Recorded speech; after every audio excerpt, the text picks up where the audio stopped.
গত জুলাইয়ের প্রথম দিনে চিলির রিও হার্টাডোতে থাকা asteroid terrestrial impact last alert system সংক্ষেপে অ্যাটলাস সার্ভে টেলিস্কোপে ধরা পড়ে ধূমকেতু 3I অ্যাটলাস। এটি এখন পর্যন্ত আমাদের সৌরজগতে প্রবেশ করা তৃতীয় আন্তঃনাক্ষত্রিক বস্তু বা ইন্টারস্টেলার অবজেক্ট। পটভূমিতে থাকা তারাদের বিপরীত দিকে চলমান আলোর কণা হিসেবে ধূমকেতুটিকে শনাক্ত করে অ্যাটলাস।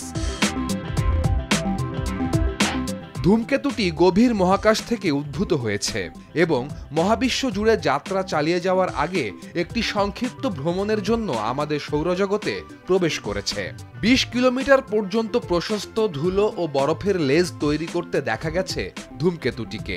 টেলিস্কোপে ধরা পড়ার পর জ্যোতির্বিজ্ঞানীরা এর ধরন ও প্রকৃতি নিয়ে সন্দেহে ছিলেন, কিন্তু পরবর্তীতে এর হাইপারবোলিক ট্র্যাজেক্টরি ও হাই স্পিডের কারণে একে ধূমকেতু হিসেবে নিশ্চিত করা হয়।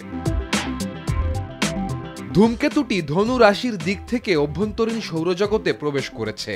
জেমস ওয়েব টেলিস্কোপের ছবির কারণে প্রাথমিকভাবে ধারণা করা হয় এটি পৃথিবীতে আঘাত হানতে পারে। অনেকে আবার এলিয়েনের শঙ্কাও করেছিলেন। পরবর্তীতে অ্যাটলাসের ছবিতে নিশ্চিত হওয়া যায় এর গতিপথ মঙ্গল গ্রহের দিকে। এমনকি প্রাথমিকভাবে একে একটি গ্রহাণুও ভাবা হয়েছিল। পরবর্তী গবেষণায় জানা যায় মানব সভ্যতা শুরুর অনেক আগে থেকেই এটি মহাকাশে ঘুরে বেড়াচ্ছে। কোনো নক্ষত্রের মহাকর্ষীয় ক্ষেত্রও একে আটকায়নি, এমনকি সূর্য উষ্ণ বিকিরণেরও সম্মুখীন হয়নি এই 3I অ্যাটলাস। গত 3 অক্টোবর এটি মঙ্গল গ্রহকে অতিক্রম করে সূর্যের দিকে যাত্রা করেছে।